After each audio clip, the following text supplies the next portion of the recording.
শাহ আত্মহত্যা করে নাই, সালমান শাহ খুন হয়েছে। আমার হাজবেন্ড এটা করাইছে আমার বাইরে দিয়ে। বাংলা চলচ্চিত্রের ইতিহাসে এক অমর নাম সালমান শাহ, যার মৃত্যুর রহস্য আজও ভোলেনি দর্শকরা। 1996 সালের 6 সেপ্টেম্বর মাত্র 25 বছর বয়সে ঘুম থেকে না জাগার সেই সকালটি যেন আজও বয়ে বেড়ায় গোটা জাতি। তবে প্রায় 3 দশক পর আবারও তোলপাড় শুরু হয়েছে সালমান শাহর মৃত্যু নিয়ে। এবার সামনে এসেছে এমন কিছু তথ্য যা কাঁপিয়ে দিয়েছে পুরো বিনোদন অঙ্গন।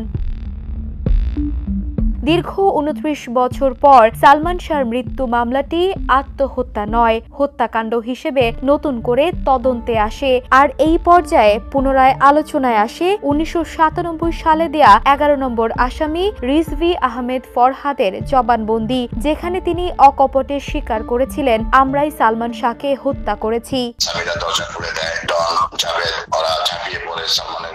রিজভীর দাবি অনুযায়ী এটা ছিল 12 লাখ টাকার এক হত্যার চুক্তি, যার মূল পরিকল্পনাকারী ছিলেন সালমান শাহর শাশুড়ি লতিফা হক লুসি। তার সঙ্গে যুক্ত ছিলেন অভিনেতা ডন, ডেভিড, ফারুক, জাভেদ ও আজিজ ভাই। রাতের সেই নরকীয় ঘটনার বর্ণনা দিতে গিয়ে রিজভী বলেন, রাত 2:30টার দিকে আমরা সালমান ভাইয়ের বাসায় যাই। তখন তিনি ঘুমাচ্ছিলেন। সামিরা ও তার মা লুসি আগে থেকেই ভেতরে ছিলেন। ঘুমন্ত সালমান শাহর উপর ঝাঁপিয়ে পড়েন ডন ও ডেভিড।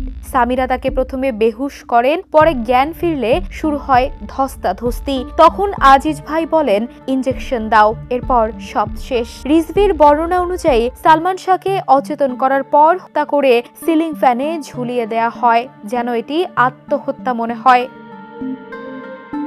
পরদিন সকালে পুরো দেশ দেখে এক মহানায়কের আত্মহত্যা, অথচ এর আড়ালে ছিল পরিকল্পিত এক হত্যার গল্প।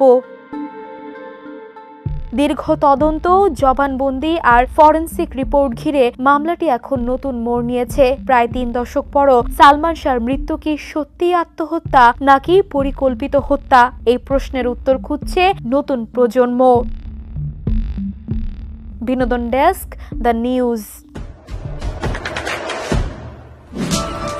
দেশে দেশে সবার সাথে, দ্য নিউজ।